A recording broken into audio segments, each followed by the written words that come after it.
في كتاب الكريم. بسم الله الرحمن الرحيم. لقد خلقنا الإنسان في أحسن تقويم ثم رددناه أسفل سافلين إلا الذين آمنوا وعملوا الصالحات فلهم أجر غير ممنون. اللهم صل على محمد وعلى محمد. قرآن مجید کا یہ 95 نمبر کا سورہ سورہ التین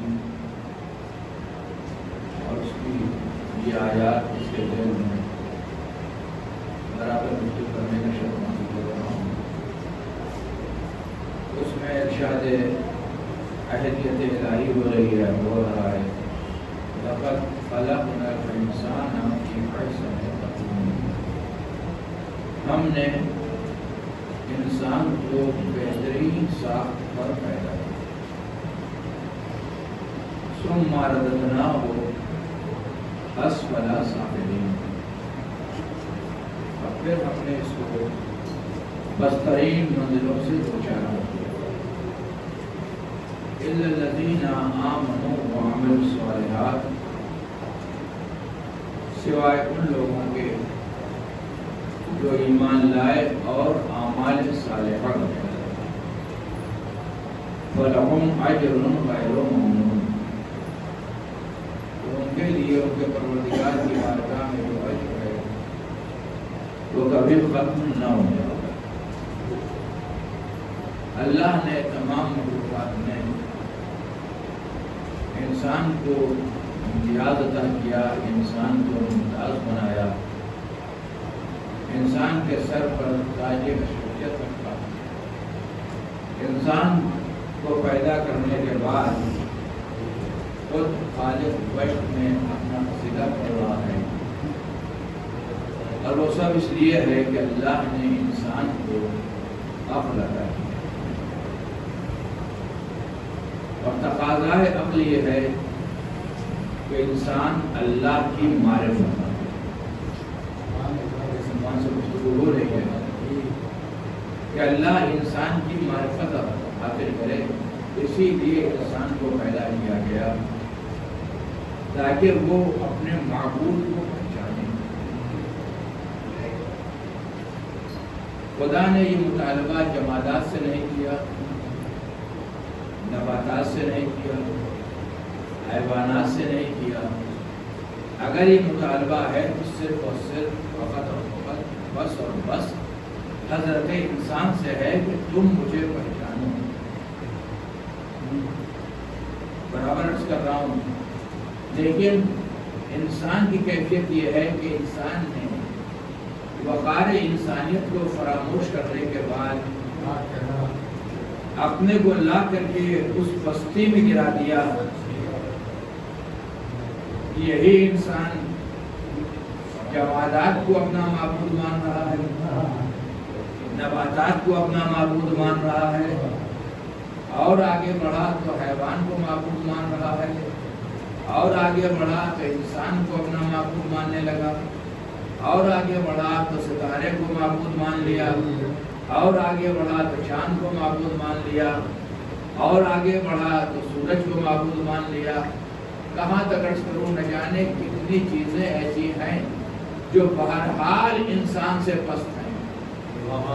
اس لیے کہ تمام حیات و کائنات میں اگر بزرگی برتری بلندی کسی مخلوق کے لیے ہے تو صرف اور صرف حضرت انسان کے لیے ہے. لیکن انسان نے اپنے کو اتنا گرا دیا کہ اپنے سے پسترین مخلوق کے سامنے اپنی اس جبین نیاز کو جھکا دیا کہ خدا نے آواز دی کہ کاش تم نے اس پیشانی کی آبرو کو رکھا ہوتا. اس لیے کہ اس پورے وجود کو اگر تم نے بغور دیکھا خدا تو اتنا تو تمہاری موٹی عقل میں بھی آ جانا چاہیے کہ ہم نے تمہاری پیشانی کو تمہارے جسمانی ساخت میں سب سے بلند مقام پر رکھا ہے. اگر ہم نے اس کو بلند مقام میں رکھا ہے تمہارے وجود میں تو یہ توہین انسانیت ہوگی کہ اپنے سے پستر مخلوق کے سامنے اس میں شامل ہوگا. ایک سلوات میں دے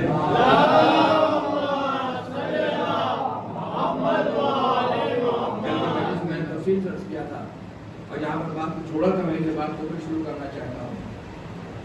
جماعتات کے سامنے کھڑے ہو کر کے انسان نظر آ رہے ہیں.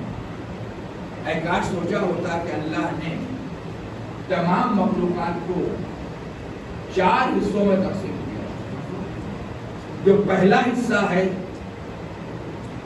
اس کا تعلق جماعتات سے ہے. پتھریلا جہاں پر رکھ دو وہاں دیا جائے, جہاں بٹھا دو بیٹھ جائے گا. وہ کبھی نہیں سوچے گا کہ ہماری اوقات یہاں بیٹھنے کی نہیں ہے. ایسا بات کیجیے محمد والی.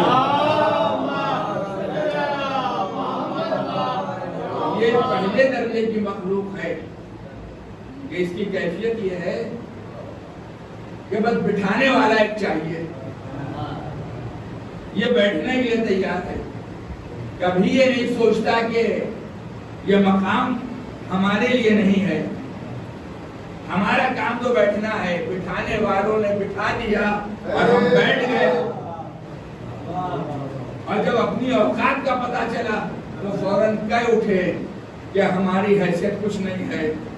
مجھ پر کبھی کبھی شیطان مسلط ہو جاتا ہے. میں اکثر ٹیڑھا ہو جایا کرتا ہوں. جب مجھے ٹیڑھا دیکھنا تو مجھے سیدھا کر دینا. اب یہ کہنا ہے کہ مجھے ٹیڑھا دیکھنا تو مجھے سیدھا کر دینا. میرے اوپر اکثر شیطان مسلط ہو جایا کرتا ہے. تو سوال یہ پیدا ہوتا ہے کہ ہمارے پاس کون سا ایسا پیرامیٹر ہے کہ جس سے ہم پتہ لگائیں کہ اس وقت آپ شیطان کے قبضے میں ہیں اور اس وقت شیطان کے قبضے سے آزاد ہیں. ایک صلوات بھیجیں. یہ پہلے درجے کی مخلوق ہے کہ اس کو اپنی حیثیت کا انداز نہیں ہے. جہاں بٹھا دیا گیا وہاں بیٹھ گئے. نہ اپنے سے بیٹھ سکتا ہے نہ اپنے سے اس مقام سے اتر سکتا ہے. اور انسان کی کیفیت یہ ہے کہ یہ پتھریلی مخلوق جو انسان کی ٹھوکروں میں ہے تو اس کے سامنے انسان نے سر جھکا دیا. یہ توہین انسانیت نہیں ہے تو کیا ہے؟ کچھ لوگ تھوڑا سا اور آگے بڑھ گئے. جب آگے بڑھے تو جماعتات کو انہوں نے چھوڑ دیا. نباتات کے سامنے سر جھکا دیا. نباتات کی کیفیت کیا ہے؟ ان میں نہ حس ہے نہ حرکت ہے. جس مقام پر اگ گئے بس وہیں پر کھڑے ہوئے ہیں. نہ آگے بڑھ سکتے ہیں نہ پیچھے ہٹ سکتے ہیں. یہ دوسرے درجے کی مخلوق ہے. اور تیسرے درجے تک تخلیق پروردگار پہنچتے پہنچتے حیوانیت سے آگے نہ ہو. وقار، علو اور بلندی اگر منزل تخلیق میں کسی مخلوق کو حاصل ہوا ہے تو وہ چوتھی ہی منزل پر حاصل ہوا ہے.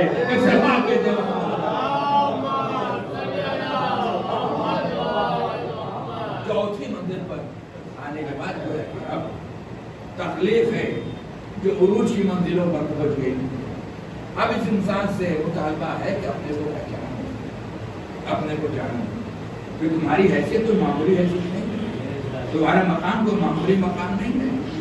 ہم نے ساری کائنات کو تمہارے لیے پیدا کیا تو تمہیں یہ سوچنا پڑے گا کہ تم کو کس کے لیے پیدا کیا. ایک سلوات بھیجیں.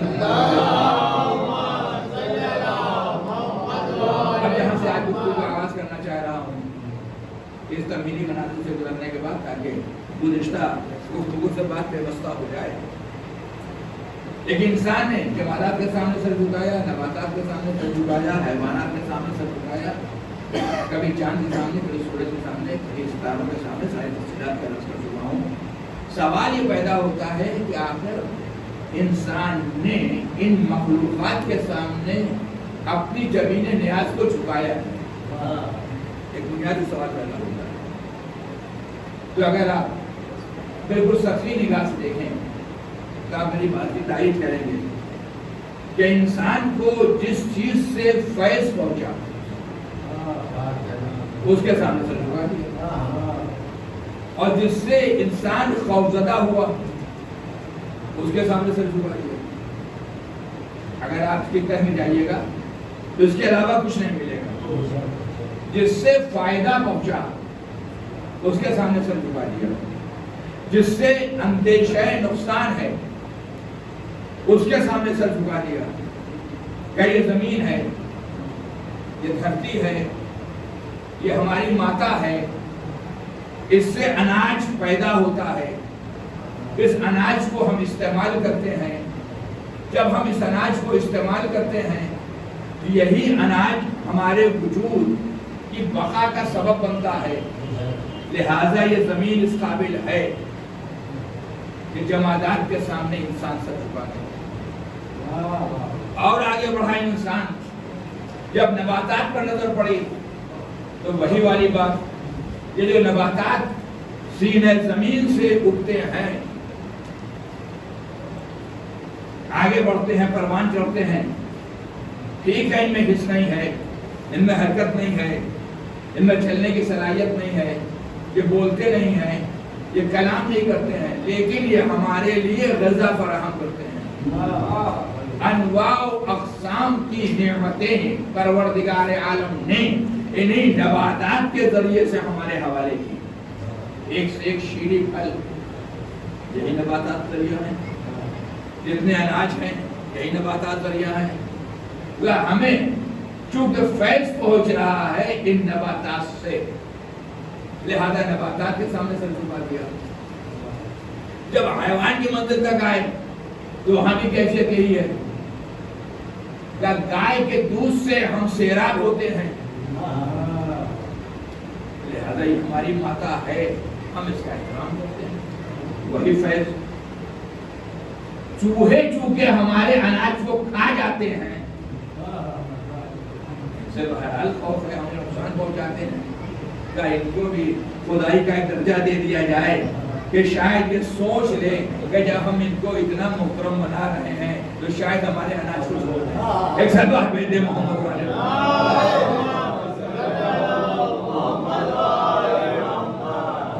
اب ذرا جا کے کسی تجزیہ کریں تو یہی ساری باتیں ملیں گی. سورج کی روشنی کے تحت پورا نظام شمسی ہے جو حرکت پذیر ہے، اور اس کی روشنی تو فیضیاب ہو رہے ہیں. اگر اس کی روشنی نہ ہوتی تو پھل نہ پکتے، فصلیں تیار نہ ہوتی. اگر اس کی روشنی نہ ہوتی تو زمین سے نہ جانے کتنی بیماریاں عالم وجود میں آ جاتی، فضاؤں میں کتنا تعفن پیدا ہو جاتا. اس فرش زمین پر ہمارے لیے زندگی دشوار گزار بن جاتی. لہذا سورج سے فیض پہنچ رہا ہے، لہذا اس کے سامنے سب جھکا دو. ستاروں کو دیکھ کر کے ہم منزلوں کو طے کرتے ہیں، سفر آگے بڑھتا ہے، لہذا ستاروں سے فیض پہنچ رہا ہے، اس کے سامنے سب جھکا دو. چاند کی روشنی میں بڑی خنکی ہے، بڑی استراحت محسوس ہوتی ہے، بہت بھلا لگتا ہے، لہذا اس کے سامنے سب جھکا دو. لیکن ہیں تو سب مخلوق. اور یہیں پر روک کر کے مجھے جملہ کہنے دیجیے.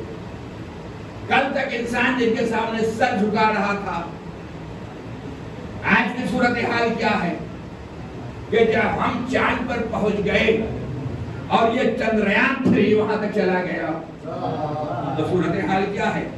ہم جتنے ہندوستانی ہیں سب کا سینہ 56 انچ کا، اور جس کا سینہ پہلے سے 56 انچ کا ہے اس کا 128 انچ کا. ایک صاحبات بھیجے محمد رائے. خوشیاں منائی جا رہی ہیں، مسرت منائی جا رہی ہے، جشن منایا جا رہا ہے. یقیناً یہ خوشی کا مقام ہے. جتنے بھی ہندوستانی ہیں سب پھولے نہیں سما رہے ہیں، سب کو خوشی ہے، مجھے بھی خوشی ہے، آپ کو بھی خوشی ہے کہ ہمارا ملک ہندوستان نے ترقی کی ان منازل کو طے کیا، اس مرحلے تک پہنچ گئے کہ جہاں پر پہنچنے کے بعد ساؤتھ پول کے اعتبار سے ہمارا ملک ہندوستان پہلے نمبر پر ہے، اور فقط جانے کی بات کیجئے تو 4تھے نمبر پر ہے. ہمارا اندازہ لگایا یقیناً مقام فخر ہے، مقام مباحات ہے، لیکن مجھے ایک جملہ کہہ کر کے بات کو آگے بڑھا دینی دیجیے کہ اگر مخلوق تک پہنچنے کے بعد انسان کا سر اتنا فخر سے اونچا ہو جاتا ہے تو اس بندے کے بارے میں کیا کہیے گا جو خدا تک پہنچ جائے؟ اسلام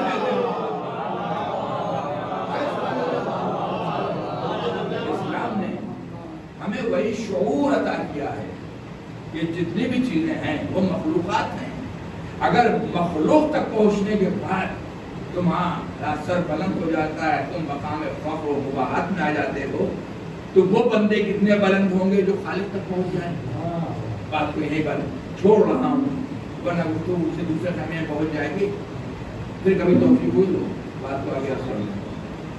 جو اصل بات ہے جہاں سے گزارش کرنا ہے کہ جس سے ہمیں فیض پہنچا ہم نے اس کے سامنے سر جھکا دیا، جس سے اندیشہ نقصان ہوا اس کے سامنے ہم نے سر تسلیم کر دیا۔ فیض پہنچانے والے کے پردے کے پیچھے کون ہے ہم نے دیکھنے کی ضرورت نہیں کی، اور جو نقصان پہنچا رہا ہے اس سے ہم کس کی مدد سے بچ سکتے ہیں اس پر کبھی اور فکر نہیں کیا۔ یعنی جو اللہ نے ہمیں صلاحیت عقل دی ہے اس کا ہم نے استعمال نہیں کیا، اور جب اس عقلی قوتوں کا استعمال نہیں کیا تو ہم نے اقدار انسانی کو پامال کیا۔ خدا ہمارے شعور کو ٹھوکر مار کر کے کہہ رہا ہے کہ لقد خلقنا الانسان فی احسن تقویم، ہم نے تم کو بہترین ساخت پر پیدا کیا تھا، تو تم سے ایسی امید نہیں تھی جیسی رقیق حرکتیں تم کر کے آگے بڑھ رہے ہو۔ ایک سلوات کہتے ہو،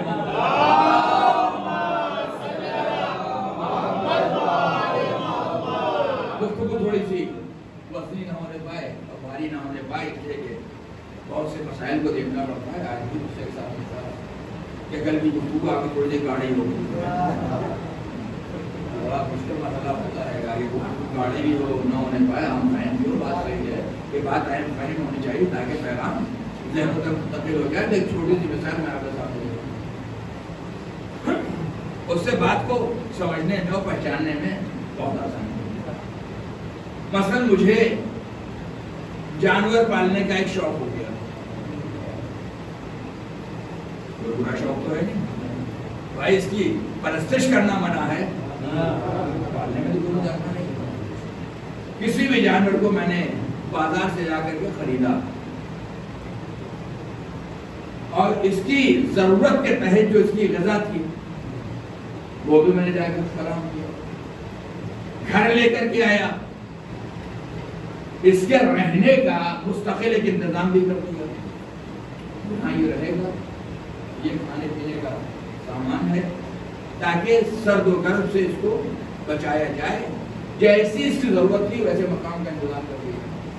پھر فوراً دل میں خیال پیدا ہوا، کیونکہ مجلس کے غرض سے کبھی دیگر مصروفیات کی وجہ سے ہم اس کی دیکھ بھال نہیں کر پائیں گے، لہذا ہم نے ایک انسان کو معین کیا اور اس کو یہ تاکید کی کہ اس جانور کو پالنے کا مجھے شوق ہے، مجھے بہت اچھا لگتا ہے، میں اس کو لے کر کے تو آ گیا ہوں، لیکن اس کے بھی کچھ حقوق ہے جو ہماری گردن پر ہے، اور جب اس کے حقوق ہماری گردن پر ہے تو اس کو بھوکا نہیں رہنا چاہیے، اس کو پیاسا نہیں رہنا چاہیے، سرد اور گرم جو زمانے کی ہے اس سے اس کو نقصان نہیں پہنچنا چاہیے، لہذا تمہاری ذمہ داری یہ ہے کہ تم اس کا بھرپور خیال رکھنا، کھانے کے وقت پر کھانا دینا، بھوکا ہو تو غذا فراہم کر دینا، پیاسا ہو تو پانی فراہم کر دینا، یہ میں نے انتظام کر دیا ہے، لیکن اگر موسم میں کوئی تغیر پیدا ہو جائے تو اس کے حساب سے تم مزید تھوڑا انتظام کر دینا، اور یہ تمہاری سیلری ہے، یہ تمہاری تنخواہ ہے، تمہاری ذمہ داری فقط اتنی ہے کہ تم اس کا خیال رکھنا۔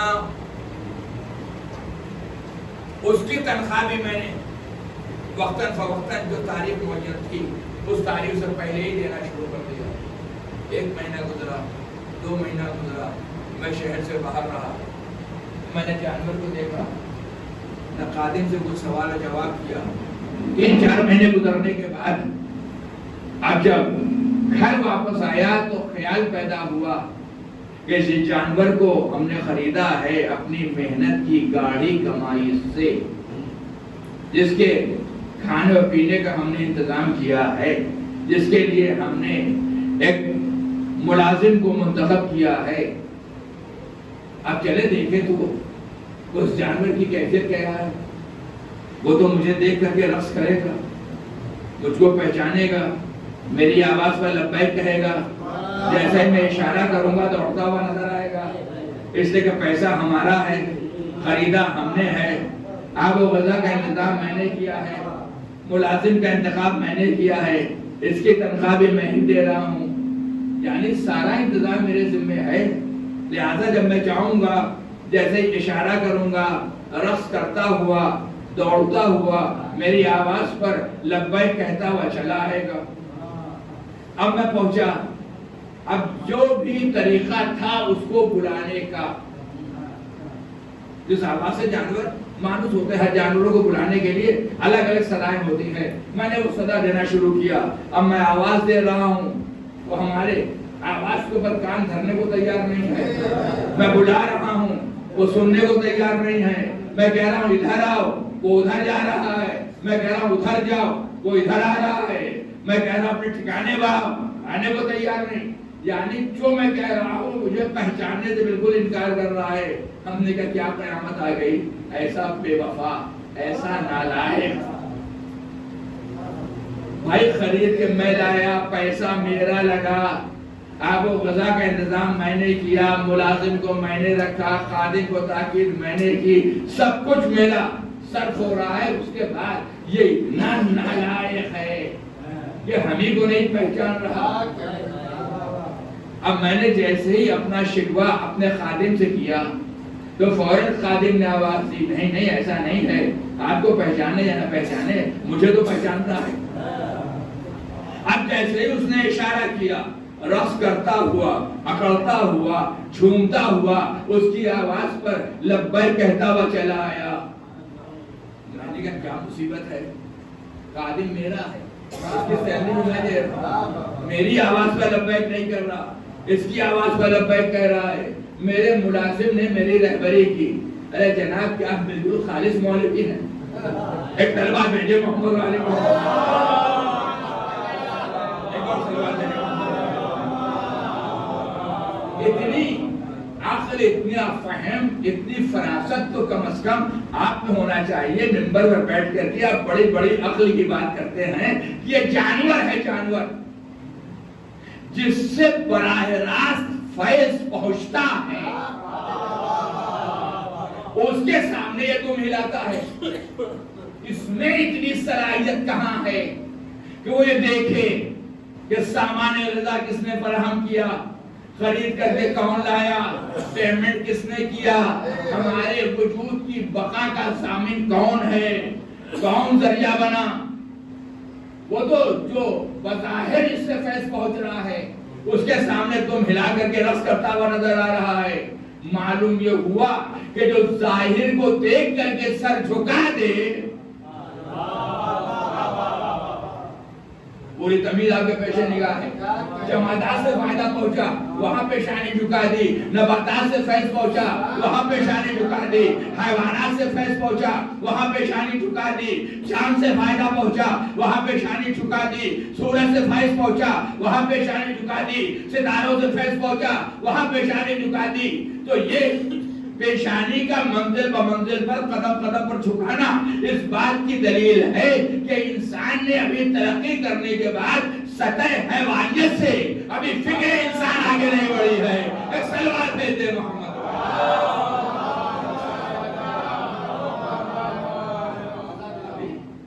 سطح انسانیت سے اس کی فکر آگے نہیں بڑھی ہے۔ اگر واقعاً اس کے پاس وہ عقل ہوتی جو خدا نے اس کو عطا کی ہے، اور وہ اس عقل کو بروئے کار لاتا، تو یہ اچھی طرح سے سمجھتا کہ کائنات میں اللہ نے جو کچھ پیدا کیا ہے سب کے سب ہمارے لیے پیدا کیا ہے۔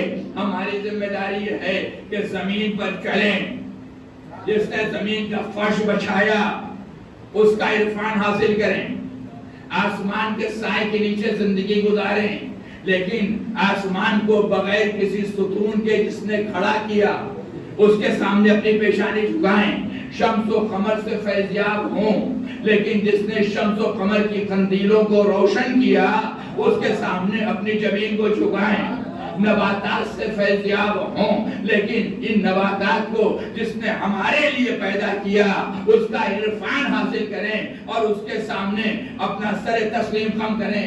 یعنی جو ذریعے پر آ کر کے رک جائے وہ حیوان ہے، اور جو ذریعے کو دیکھنے کے بعد، ذرائع سے فیضیاب ہونے کے بعد منعم حقیقی تک پہنچ جائے وہ انسان ہے۔ ایک سلوات بھیجیں۔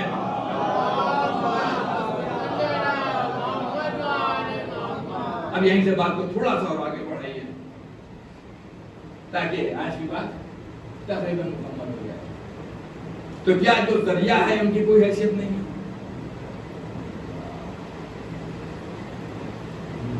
ذریعے کی کوئی حیثیت نہیں ہے، بس ہم ان میں حقیقی تک پہنچ جاؤ اور بس، یعنی مخلوقات سے فیضیاب ہوتے رہیں۔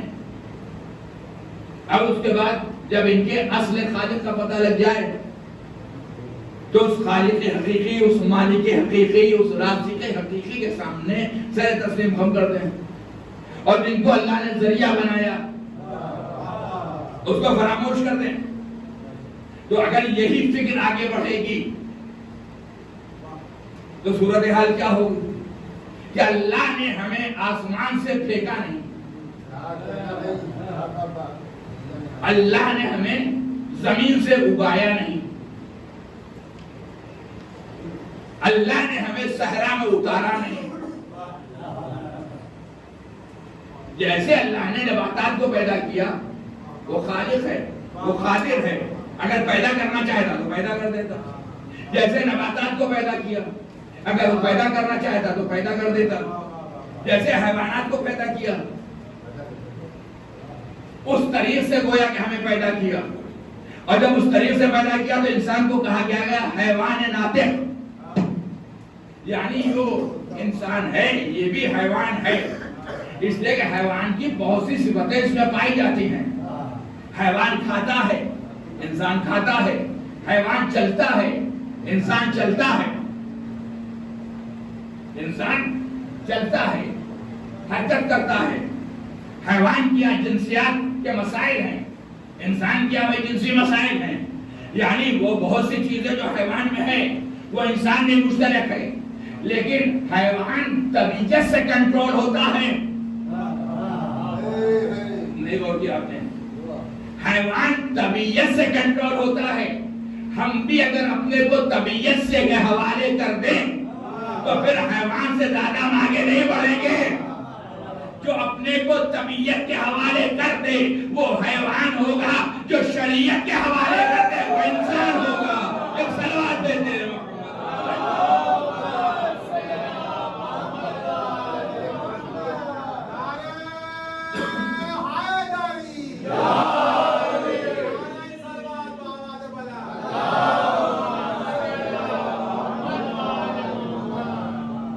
جو اپنے کو طبیعت کے حوالے کر دے وہ حیوان ہے، جو شریعت کے حوالے کر دے وہ انسان ہے۔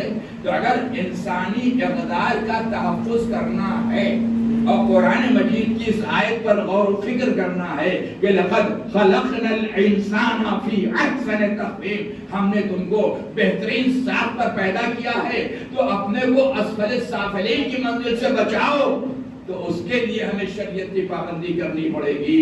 ایک صلوات بھیجیں محمد۔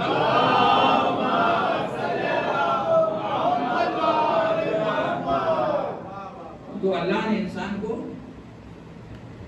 نباتات کی شکل میں پیدا نہیں کیا، جمادات کی شکل میں پیدا نہیں کیا، انسان کو پیدا کیا۔ توالد و تناسل جو حیوان کا پایا جاتا ہے وہ انسان کیا بھی ہے،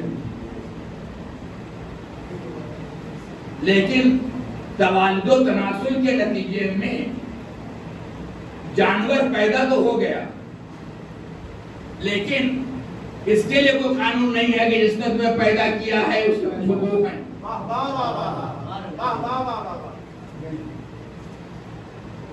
ایک بھینس نے ہمارے گھر میں مثلاً ایک بچے کو جنم دے دیا. ٹھیک ہے، جب تک یہ بچہ چھوٹا ہے اس کو یہ دودھ ہی پلائے گی، بہت شفقت سے پیٹ بھی آئے گی، زبان سے اس کو بوسا بھی لیتی رہے گی، شفقت بھی کرتی رہے گی. لیکن جب یہ بچہ آگے بڑھ جائے گا تو اب یہ پہچاننے کو تیار نہیں کہ ہماری ماں ہے. اس کا مطلب کیا ہوا کہ ذریعہ بنا، ذریعہ وہی ہے جو انسانوں میں ہے. یہ وہاں صورتحال کیا ہے؟ یعنی جس کو ذریعہ بنایا اس کی نظر میں اس کا کوئی احترام نہیں ہے. اب کیا انسان سے بھی مطالبہ یہی ہے؟ جہاں تک میں بات کو پہنچانا چاہتا ہوں، اے کاش میرا پیغام ہو جائے. ایک سلوات کے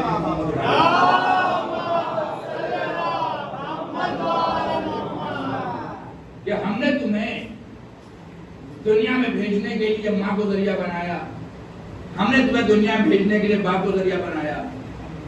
ہم قادر مطلق ہیں، ہم چاہتے تو بغیر ماں اور بغیر باپ کے پیدا کر دیتے، اور ہم نے اپنی قدرت کے اظہار کے لیے عیسیٰ کو پیدا کیا جہاں باپ کا کوئی تصور نہیں ہے. اور اسی فکر کے نتیجے میں آج تک عیسائی گمراہ ہیں.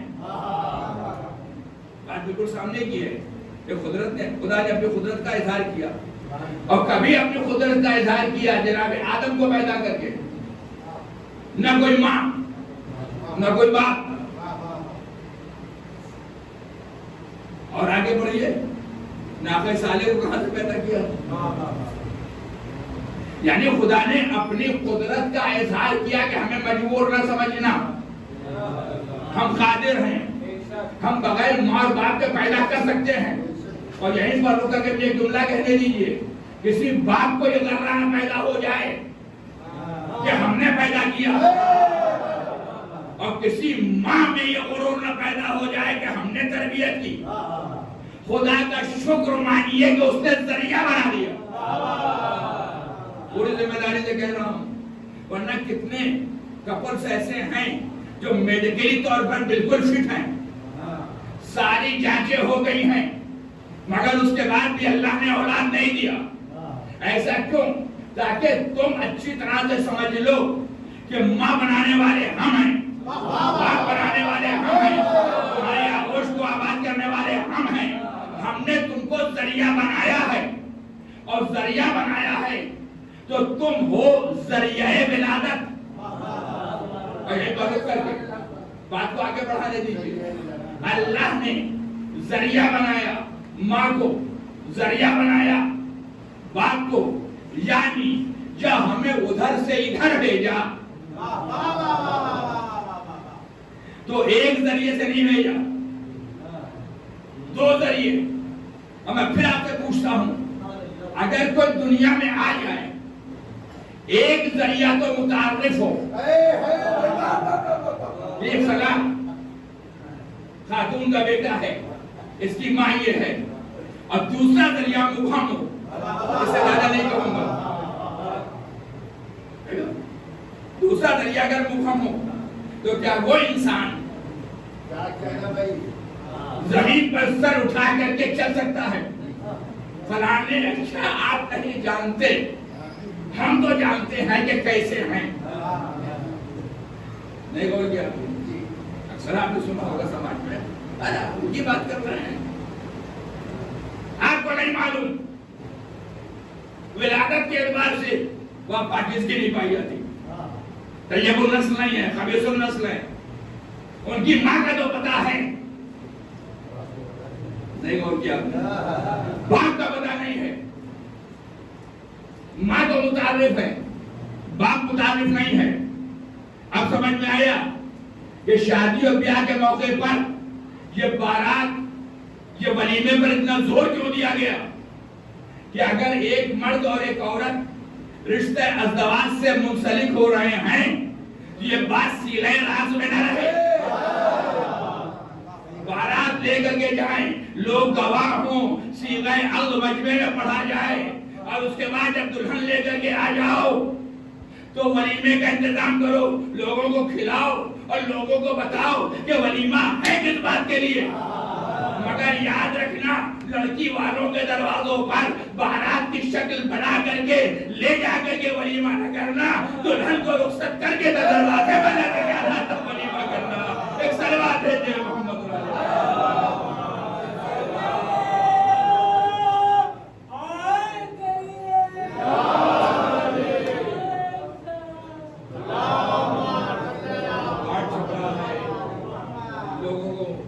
کیا جا رہا ہے، دعوت نامہ بھیجا جا رہا ہے، انتظام کیا جا رہا ہے، بارات کا انتظام ہے، اور کچھ لوگ اور آگے بڑھ کے کہ بھائی اور پہلے سے پتہ کر دو، لہذا منگنی بھی کر دیا جا رہا ہے، ایڈیشنل چیز لا کر کے۔ لیکن یاد رکھیے اسلام میں بات آ گئی ہے تو یہ جملہ بھی کہے بغیر آگے نہیں بڑھوں گا۔ اسلام میں صرف 4 چیزوں کا نام شادی ہے۔ ممبر سے کہہ رہا ہوں، بڑی ذمہ داری سے کہہ رہا ہوں، صرف 4 چیزوں کا نام شادی ہے، اور 4 میں سے 2 واجب ہیں، 2 مستحب۔ یہ باتیں ذہن میں نکل آتی ہیں اور اس سے بھی طول بیان ہو جاتا ہے۔ 2 واجب ہیں، 2 مستحب ہیں۔ جو واجب ہے وہ ہے مہر، وہ ہے مہر، جس کو لوگ کہتے ہیں مہر۔ ایک سلمان بیٹے محمد رائے جو واجب ہے اس کا نام ہے مہر، اور کچھ آپ بھی بتائیے نکاح۔ یعنی 2 واجب، ایک کا نام ہے مہر، ایک کا نام نکاح، 2 مستحب ہیں۔ یہ کون بتائے گا؟ دوسرا چلیے ہم ہی بتائے تھے۔ جو مستحب ہے، ایک ہے ولیمہ جو لڑکے والا اپنے دروازے پہ کرے، پہلے وضاحت کر چکا ہوں، اور دوسرا مستحب ہے جہیز، مگر وہ جہیز جو مہر کے پیسے سے دیا جائے۔ اگر لڑکی پر بوجھ بنا دیا جائے تو یہ لعنت ہوگی، اور اگر مہر کے پیسے سے دیا جائے گا تو سنت پیغمبر ہوگی۔ ایک سلام دیتے ہوں۔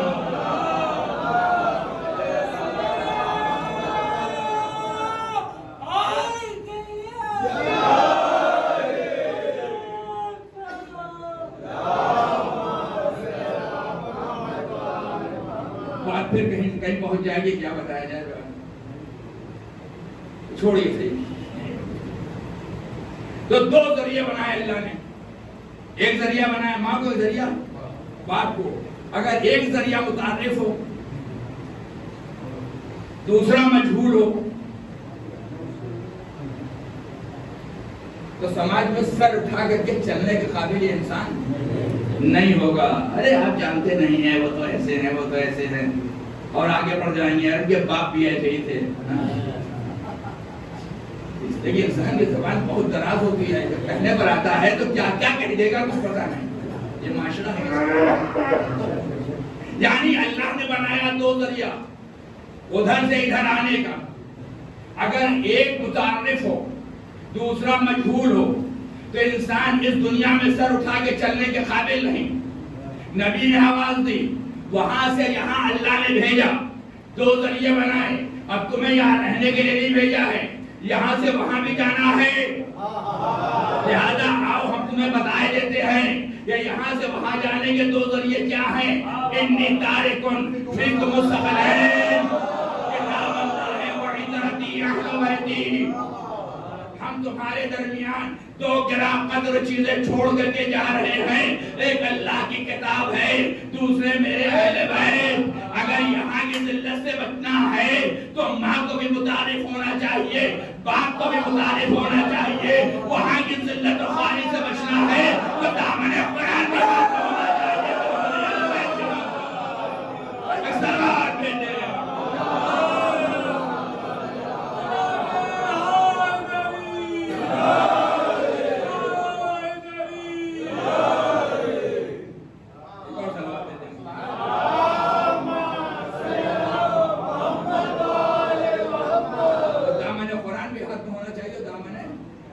اہل بیت ہاتھ میں ہونا چاہیے. وہاں سے یہاں آئے تو 2 ذریعے, یہاں سے وہاں جاؤ گے یہی 2 ذریعے. اور شاید اللہ نے ہمیں اس لیے 2 ہاتھ دیا, ایک ہاتھ میں دامن قرآن ہو, ایک ہاتھ میں دامن اہل بیت. لیکن بڑے افسوس کے ساتھ کہنا پڑتا ہے کہ ہماری ملت آج تنزلی کی اس منزل پر پہنچ گئی ہے کہ قرآن مجید سے تمسک کیسا. صحیح طور پر قرآن مجید کو پڑھنے والے افراد بھی کم ہیں, یہ نہیں کہہ رہا ہوں کہ نہیں ہے, اگر ضرورت ہے. اور کبھی اس کا نظارہ کرنا ہو تو کسی مجلس سے ہم کو دیکھ لیجیے, ایک چادر میں گٹھی بھر چنا آ جائے گا. اب جتنے لوگ اس کے ارد گرد بیٹھے ہیں لا الہ الا اللہ محمد رسول اللہ, لا الہ الا اللہ محمد رسول اللہ, یا اللہم صلی علی محمد, یہ ملت کی جہالت کا اعلان ہے, چلے نہیں پڑھے جا رہا. اے کاش ذوق پیدا ہوتا قرآن مجید پڑھنے کا. اس لیے جب تک دونوں سے ہم متمسک نہیں ہوں گے اس وقت تک آخرت کی رسوائی سے اپنے کو بچا نہیں سکتے. بات پھر دوسرے خیر میں پیاری چھوڑیے, ایک سلوات بھیجے محمد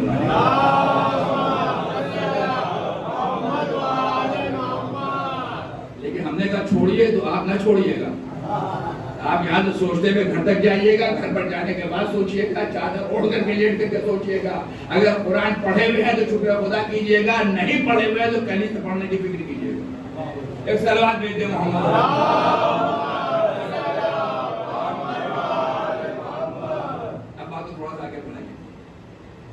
ذریعہ بنایا کس کو؟ ماں باپ کو. اور ہم نے کہا کیا ہے کہ فائد اٹھاؤ ان سے, سر جھکاؤ اس کے سامنے.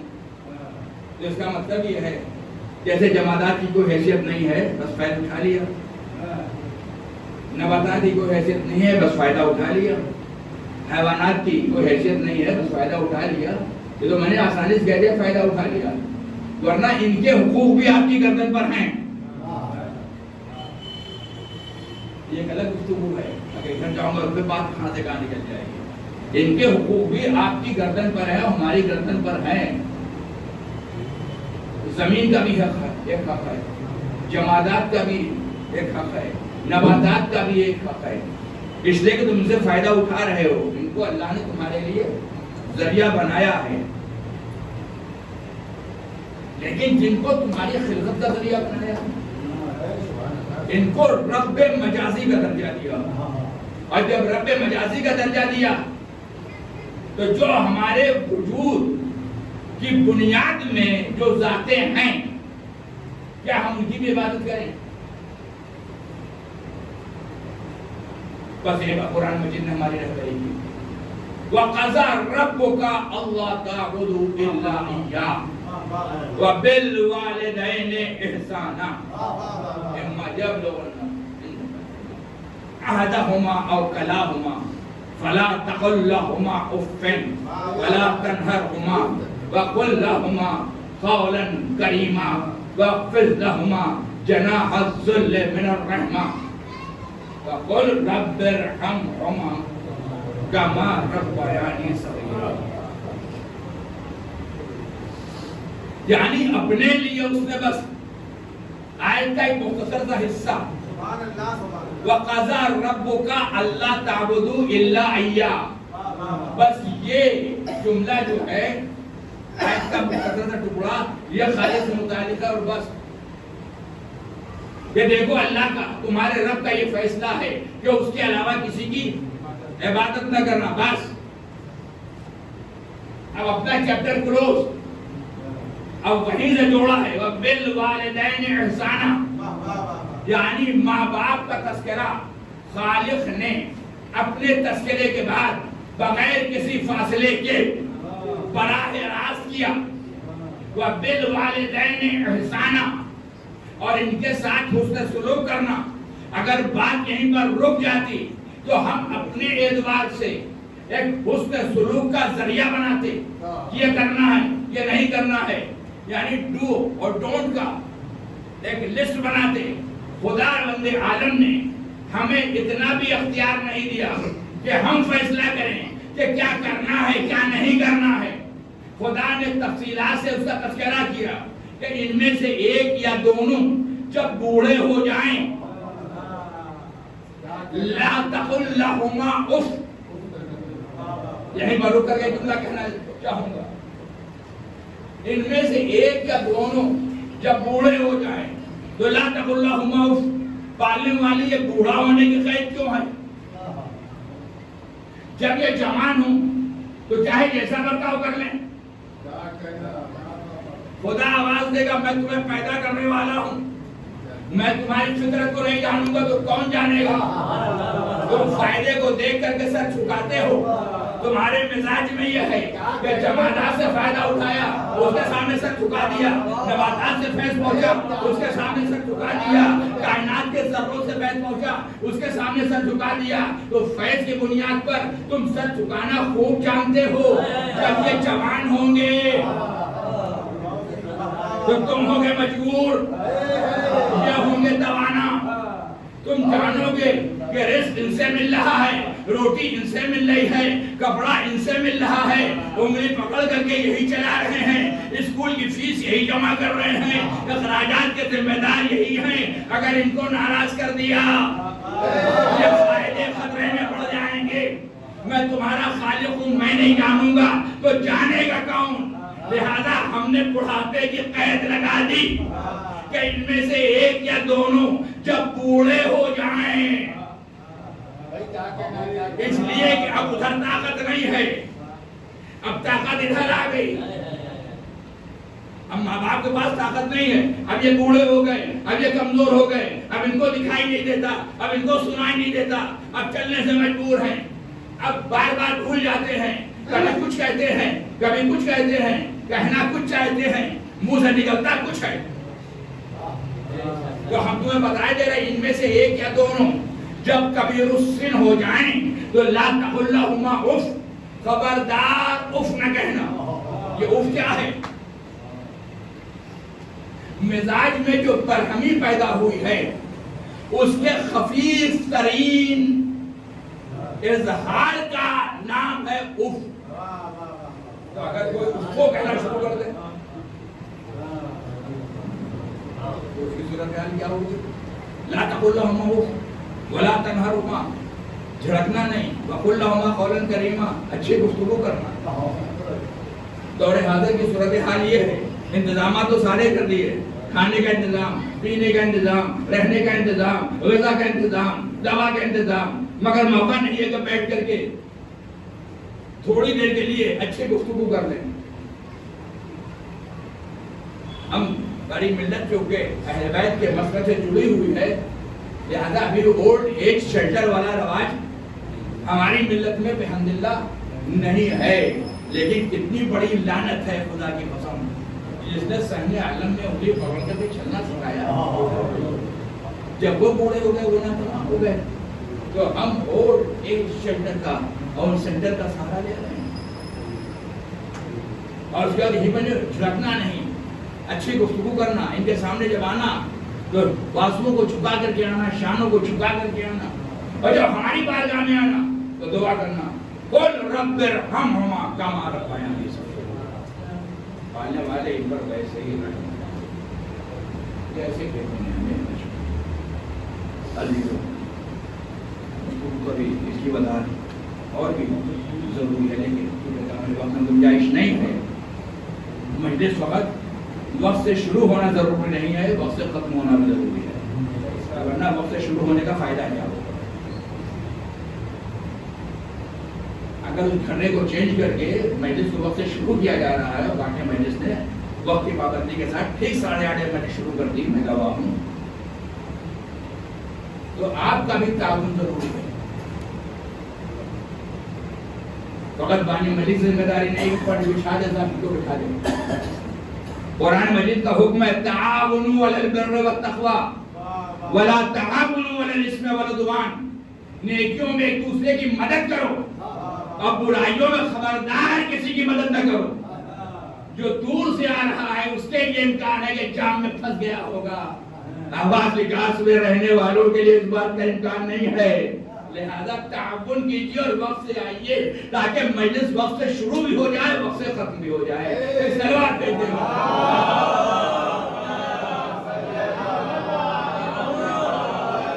بس ایک بات اور بات تو تمام، جب یہ بوڑھے ہو جائیں تو لا تقل لہما اف، خبردار اٹھنا گئے۔ ایک چھوٹی سی مثال دے دیں، خدا کی قسم ہماری جانب قربان ہے، بلاغت ہے قرآن مجید پر۔ ہماری صورت حال تو یہ ہے کہ ابھی قرآن پڑھنا نہیں شروع کیا، بلاغت قرآن، فصاحت قرآن، اگر یہ مجلسیں نہ ہوں تو ان گہرائیوں کا تذکرہ کہیں نہیں ہو سکتا۔ آپ ذرا اس منظر کو دیکھیے، مثلا جب میں چھوٹا تھا، کم سے نہیں کہا، ہمارے والد ہم کو آغوش میں لیے ہوئے سڑک کے اوپر ٹہلا رہے ہیں تاکہ بچہ بہل جائے، وہ دیکھو گائے آ رہی ہے، وہ دیکھو گدھا آ رہا ہے، وہ دیکھو کتا آ رہا ہے، اس کو مناتے رہے۔ آپ بھی اپنے گھر میں دیکھا ہوگا کہ بچے مچلتے ہیں تو صورتحال یہی ہوتی ہے۔ مثلاً باپ کی گودی میں چھوٹا بچہ ہے، ابھی نطق کامل نہیں ہوا ہے، زبان صاف نہیں ہوئی ہے، سامنے سے گدھا آ رہا ہے، اس نے اپنی توتلی زبان نے پوچھا ابا یہ کیا ہے؟ اس نے کہا بیٹا یہ گدھا ہے۔ باپ نے کہا بیٹا یہ گدھا ہے، اس نے توتلی زبان سے کہا ابا گدھا ہے۔ ایک اور کیا سلوات بھیجیں محمد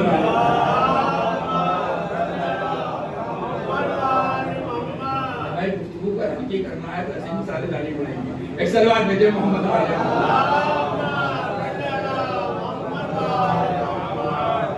پھر تھوڑی دیر بعد سے پوچھا ابا یہ کیا ہے؟ بیٹا یہ گدھا ہے۔ ابا گدھا ہے؟ یہ بار بار کہہ رہا ہے کہ ابا گدھا ہے، ابا گدھا ہے، ابا گدھا ہے، اور جے بار یہ کہہ رہا ہے کہ ابا گدھا ہے، اتنی بار باپ کے چہرے پر مسکراہٹ۔ قربان جائیے شفقت کے۔ اب یہی بچہ جوان ہو گیا، باپ بوڑھا ہو گیا، صبح کو اپنے جوان بیٹے سے پوچھا بیٹا آج سنا ہے امام بارگاہ یوسف کربلا میں مجلس ہے۔ کیا مجلس ہے؟ کہ کون پڑھے گا؟ کہ الہ آباد کے ایک صاحب آئے ہیں سرفراز حسین ان کا نام ہے، وہ پڑھیں گے۔ ظاہر ہے جب جانا تو ہمیں بھی لے چلنا، کہا ضرور لے چلیں گے۔ بڑی شفقت سے جواب دیا۔ 15 منٹ کے بعد پھر ہم نے سنا کہ آج امام بارگاہ یوسف کربلا میں مجلس ہے، کون پڑھے گا؟ کیا ابا بھی تو بتایا تھا۔ 15 منٹ بعد پھر پوچھا کہ ہم نے سنا ہے کہ آج امام بارگاہ یوسف کربلا میں مجلس ہے، کون پڑھے گا؟ پھر بتایا۔ لیکن جیسے جیسے سوال پڑھ رہا ہے ویسے ویسے مزاج نے جو مزاج آ رہی ہے۔ ہم تو آفس تیاری کر رہے ہیں اپنی مصروفیات میں، ابھی کھانا کھایا نہیں کھایا، نہائے نہیں نہائے، اور یہ بار بار کون پڑھے گا؟ ایک بڑا جھللا کے کہا آپ نے تو سرنادار پیدا کر دیا۔ ارے جب مجلس کا وقت ہوگا ہم آپ کو لے جائیں گے، دیکھ لیجیے گا کون پڑھے گا۔ باپ نے بچپنے کے عالم میں ایسی گفتگو کبھی اب ہم سے کہا جا رہا لا تقل لهما اف، خبردار اف مت کہنا جب یہ بوڑھے ہو جائیں، اور جب ہماری بارگاہ میں آنا تو رب ارحمهما كما ربياني، میرے مالک ان پر ویسے ہی رحمت نازل کر جیسے کہ انہوں نے بچپن میں ہمیں بس بات مکمل ہو گئی۔ یہ لوگوں کے سروں پر ماں اور باپ کا سایہ نہیں ہے، خدا کی قسم اس نعمت کی قدر ہی اس وقت ہوتی ہے جب یہ سایہ اٹھ جائے۔ اکثر لوگوں سے کہتا ہوں کہ تقریباً 30 برس گزر گئے میری ماں کو رحلت کیے ہوئے، اب تقریباً 27 برس گزر گئے والد کو دنیا چھوڑے، لیکن آج بھی جب وہ شفقتیں یاد تو یہ احساس پیدا ہوتا ہے کہ ہم نے ان کے حقوق کو ادا نہیں کیا۔ قربان جائیے شریعت محمدی کے کہ اس نے ماں باپ کے ساتھ احسان کرنے کے دروازے کو ماں باپ کی موت کے اوپر بند نہیں کیا۔ وَقَضَى رَبُّكَ أَلَّا تَعْبُدُوا إِلَّا إِيَّاهُ، تمہارے رب کا یہ فیصلہ ہے کہ اس کے علاوہ کسی کی عبادت نہ کرنا ہو۔ بالوالدین احسانا، ماں باپ کے ساتھ احسان کرنا۔ کب تک احسان کرنا؟ جب تک ماں باپ زندہ رہیں۔ کہیں قرآن مجید میں گویا قرآن نے آواز دی جب تک تم زندہ رہو ماں باپ کو فراموش نہ کرنا۔ بس یاد رکھو زندگی میں ان کی ضروریات کچھ اور ہوتی ہیں، دنیا سے جانے کے بعد ان کی ضروریات کچھ اور ہوتی ہیں۔ نہ زندگی میں فراموش رکھنا، نہ مرنے کے بعد فراموش رکھنا۔ اور جو لائق اولاد ہیں وہ روزانہ اپنے ماں باپ کے لیے کچھ نہ کچھ تحفہ بھیجتی ہیں۔ بس مجلس تمام ہو گیا، بات کو میں نے مکمل کی۔ کیا محبت ہوتی ہے اولاد کے دل میں ماں باپ کی طرف سے، اور ماں باپ کے دل میں اولاد کی طرف سے۔ اولاد میں بیٹے بھی ہوتے ہیں، بیٹیاں بھی ہوتی ہیں۔ فطری اعتبار سے اللہ نے دونوں میں جو فرق رکھا ہے وہ فرق اپنی جگہ پر ہے، اور اسی اعتبار سے محبت کے انداز ہیں جو بدل جاتے ہیں۔ بیٹے کی محبت کا طریقہ کچھ اور ہوتا ہے، بیٹی کی محبت کا طریقہ کچھ اور ہوتا ہے۔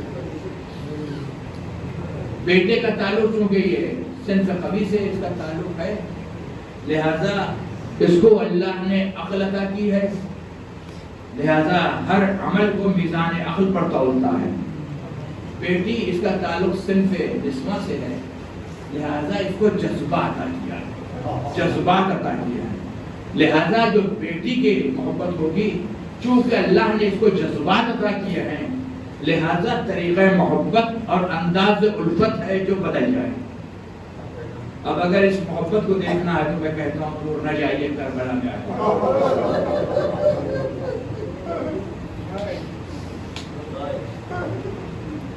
حسین کی بیٹی،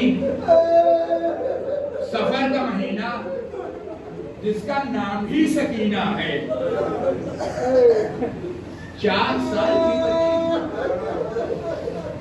باپ کے لیے کتنا سکون قلب کا ذریعہ ہے۔ امام حسین یہ کہتے ہیں کہ مجھے وہ گھر اچھا نہیں لگتا جس میں رباب اور سکینہ تھا۔ کیا ہے خصوصیت جناب رباب کی؟ کیا ہے خصوصیت جناب سکینہ کی؟ روایت بتاتی ہے جب وقت نماز آتا ہے تو سکینہ وضو کے لیے پانی لاتی ہے، رباب مصلی بچھا دیتی ہے۔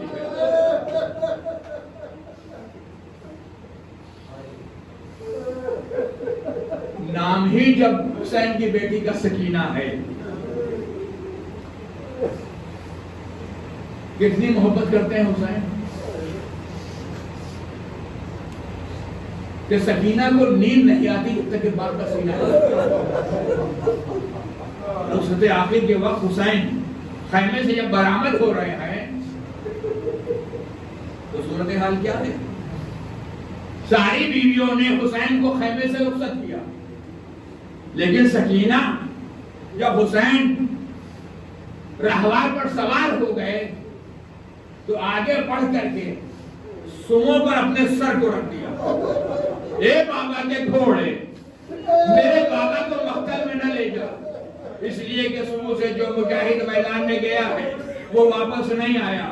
بھیا علی اکبر گئے، واپس نہیں آئے، چچا عباس گئے، واپس نہیں آئے، بھیا قاسم گئے، واپس نہیں آئے۔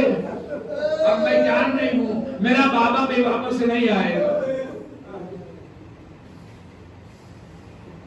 سموں سے لٹی ہوئی سکینہ بیان کر رہی ہیں، اور حسین اسوے بابا سے کہہ رہے ہیں اے میرے سواری کے گھوڑے، مجھے میری وعدہ تک پہنچا دے۔ اب یہ آخری سواری ہے جس کے بعد حسین تمہیں زحمت نہیں دے گا۔ گھوڑے نے ایک مرتبہ اپنی نگاہوں سے اپنے خرموں کی طرف اشارہ کیا۔ حسین نے دیکھا 4 سال کی بچی گھوڑے کے سنگوں سے لپٹی ہوئی بہن کر رہی ہے۔ ارباب مقاتل کہتے ہیں حسین پشت فرس سے اترے، عرض کربلا پر لیٹ گئے، سکینہ کو اپنے سینے سے لگا لیا۔ اے بیٹی سکینہ، کیا اپنے ننھے ہاتھوں سے بابا کو خدا حافظ نہیں کہو گی؟ سکینہ نے آواز دی، اے بابا، پیار سے کلیجہ کباب ہوا جاتا ہے۔ حسین نے ٹھوکر ماری، چشمہ جاری ہوا، سکینہ آگے بڑھی، کوزے کو بھرا۔ امام حسین نے کہا، اے بیٹی سکینہ، یا آج پانی پی لو یا نانا کے دین کو بچا لو۔ پانی کو پھینکا اور اس کے بعد امام حسین کہتے ہیں، اے بیٹی، کیا اپنے ننھے ہاتھوں سے کعبہ کو خدا حافظ نہیں کہو گی؟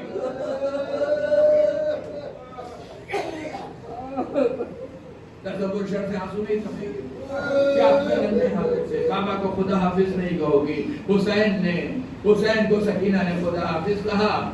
حسین مقتل میں آئے، یادگار زمانہ جہاد کیا، اور اس کے بعد وہ منزل آئی کہ پشت فرس سے حسین فرش زمین پر آیا۔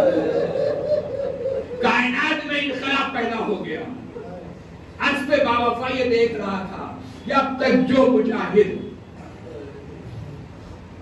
تک جو مجاہد میدان میں آیا، درجہ شہادت پر فائز ہوا، میرا سوار سب کی لاشوں کو اٹھا کر کے خیمے میں لے کر کے گیا۔ حسین کی لاش کو اٹھا کر کے خیمے میں کون لے جائے؟ ارباب مقاتل کہتے ہیں کہ گھوڑا ہنہناتے ہوئے حسین کے لاشے کا طواف کر رہا ہے، اپنے دانتوں سے اپنی لجان کو اپنے دانتوں سے دبانے کے بعد حسین کے ہاتھوں میں رکھ رہا ہے، اور اس کے بعد کہہ رہا ہے، اے میرے سوار، مجھ پر سوار ہو جائیے، سکینہ انتظار کر رہی ہے۔ جب ذوالجلال نے محسوس کر لیا کہ میرا سوار میرے مجھ پر سوار نہیں ہوگا، تو ایک مرتبہ خیمے کا رخ کیا۔ جیسے ہی ذوالجلال کے آنے کی آہٹ محسوس کی، سکینہ سمجھی میرا بابا آ گیا، بیٹی درے خیمہ پر آئی۔ کیا دیکھا؟ گھوڑا خون میں نہایا ہوا ہے، پاگے کٹی ہوئی ہے، پورا جسم زخمی ہے۔ اے میرے بابا کے گھوڑے، میرے بابا کو کہاں چھوڑ دیا؟ ہنہنا کے کہا، اے سکینہ، اب اپنے بابا کا انتظار نہ کرو، یہ تو اس بیٹی کا حال ہے جس کو ذوالجلال نے سنا دی۔ اب حسین کی ایک بیٹی مدینے میں بھی ہے، اس کو خبر شہادت حسین کون پہنچائے؟ لہذا اللہ نے 2 ملک کو کبوتروں کی شکل میں بھیجا۔ کبوتر آئے، خون حسین سے اپنے پروں کو مس کیا، مدینے کی جانب پرواز ہوئی۔ عصر عاشورہ محلہ بنی ہاشم میں پہنچے، حسین کے گھر کے بالا خانے پر بیٹھ گئے، اپنے پروں کو چوما کیا، خون تازہ صحن خانہ میں گرا۔ آج تو تصور شرط ہے، آنسو نہیں تھمیں گے۔ میرا ایک چھوٹا سا سوال ہے کہ عصر عاشور حسین شہید ہوئے، عصر عاشور کبوتر نے امام حسین کے خون سے اپنے پروں کو مس کیا، عصر عاشور پرواز بھری، عصر عاشور ہی مدینے پہنچ بھی گئے۔ یہیں سے میں نے کہا کہ خدا نے ملک کو بھیجا، ورنہ کبوتر کی پرواز اتنی تیز نہیں ہو سکتی کہ عصر عاشور کربلا سے چلے اور عصر عاشور ہی مدینے پہنچ جائے۔ یہ ملک تھے جو کبوتر کی شکل میں تھے کہ سورا انتظار کر رہی ہے، اور ادھر صورتحال کیا ہے کہ بوڑھی نانی نے شیشے میں خون تازہ کو جوش مارتے ہوئے دیکھا. رسول مقبول نے حسین کی شہادت کی سنائی. ادھر نانی بیدار ہوئی. جیسے ہی صحن خانہ میں آئی تو کیا دیکھا؟ کبوتروں کے پروں سے خون ٹپک رہا ہے اور سغرا ان کبوتروں سے کہہ رہی ہے جس کا خون تمہاری پروں میں لگا ہے اسی کے حق کا واسطہ ارے بتا دو کہ یہ کس کا خون ہے. کبوتر گویا ہوئے اے سغرا اب اپنے بابا کا انتظار نہ کرنا. ادھر رسول مقبول ام سلمہ کو شہادت حسین کی خبر عالم رویا میں دے چکے ہیں. ام سلمہ آگے بڑھی, سغرا کو سینے سے لگایا, باپ کا پرسہ لیا. بس علی جو مجلس تمام ہو گئی, 2 منٹ کی زحمت. میں جناب فاطمہ سغرا کو مبارکباد دوں گا. اے سغرا مبارک ہو, باپ کی سنانی ملی. اگرچہ بابا کے لاشے سے دور ہو لیکن چاہنے والی نانی نے سینے سے لگا کر کے تسلی تو دی, دلاسا تو دیا. ذرا اپنی بہن کی خبر لو, حسین کی بیٹی سکینہ بعد شہادت منہ پر تماچے مارے جا رہے ہیں, گوشوارے چھین لیے گئے, کان کی لویں پھٹ گئی, خیموں میں آگ لگ گئی. جانے والی نانی نے جناب سغرا کو سینے سے لگا کر کے تشفی دی, تسلی دی, دلاسا دیا. بس ایک منظر کی طرف اشارہ مجلس تمام. بعد شہادت امام حسین رہائی ملنے کے بعد جب یہ قافلہ مدینہ پہنچا تو جتنی سرباور شخصیتیں تھیں سب امام حسین کو پرسہ دینے کے لیے آئیں. جناب محمد حنفیہ آئے, جناب عبداللہ بن عباس آئے, جناب جعفر آئے, وغیرہ وغیرہ. لیکن میں نے بہت ڈھونڈا, مجھے نہیں ملا کہ کہیں بوڑھی نانی ام سلمہ بھی زینب کو پرسہ دینے کے لیے. میں سوچتا رہا کہ آخر کیا سبب ہے کہ اس کو پرسہ دینے کے لیے آئے. جس کو نبی نے خاک حوالے کی تھی وہ حسین کا پرسہ دینے کے لیے زینب کے پاس کیوں نہیں آئی؟ جب جستجو بڑھی, تلاش کیا تو علامہ مجلسی نے ایک مقام پر لکھا کہ ام سلمہ نے انتقال کیا 61 ہجری عاشور کے دن. اب سمجھ میں آیا کہ ادھر نواسے کی سنانی ملی, سغرا کو پرسہ دیا, حسین کا باپ بوڑھی نانی برداشت نہ کر پائی, اپنی جان آفری کے حوالے کر دی. میں ام سلمہ کی بارگاہ میں ہاتھ جوڑ کر کے عرض کروں گا, اے بی بی, صرف حسین کی سنانی سنی تھی, صرف رسول مقبول کو عالم خواب میں دیکھا تھا, قبر شہادت حسین اس صدمے کو برداشت نہیں کر پائی, جان آفری کے حوالے کر دی. ذرا زینب کے دل سے پوچھو جو دیکھ رہی ہے حسین کے سر و تن میں جدائی ہو رہی ہے. جب بھائی کے لاشے پر پہنچی اس انداز سے مرثیہ پڑھ رہی ہے, انتا کی یا تو ہی میرا بھائی ہے, یا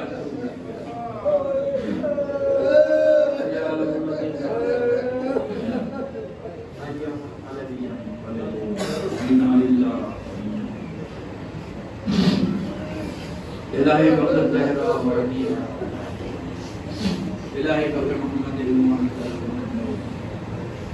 بحق علی من دل علا بحق فاطمة وانت الفاطر السماوات والارض بحق بحق ائمة التسعة الطاهرين من ذرية الحسين عليه السلام. الہی جل مومنین مومنات کو ہمارے صالحہ کی توفیق, جو مشتاق ہے تو زیارات کو جو زیارات سے مشتاق, جو بیمار ان کو بحق بیمار کربلا شفاء کاملہ عاجلہ حاضرین مجلس کی جملہ حاجات دینی و دنیاوی کو پر یہ تمام مشکلات کو دور کر جملہ شیعان حیدر کرار جہاں کہیں آباد ہے ان کی جان و مال و عزت و آبرو کا تحفظ ظالم حکومتوں کو دہشت گرد تنظیموں کو صفحہ عرض سے نیز کو نابود تمام دشمنان اعضاء اگر ان کی اصلاح ممکن نہیں ہے تو ان کو صفحہ عرض سے نیز کو نابود علماء اعلام مراجع کرام مشاہد مقدسہ کو اپنی حفظ و امان دے ہم سب کو دیدار بننے اور دیدار بنانے کی توفیق ہمارے امام کے ظہور میں تاجیل ہو ہمارا شمار ان کے اعوان و انصار ربنا تقبل منا انك انت السميع العليم وتب علينا انك انت التواب الرحيم برحمتك يا ارحم الراحمين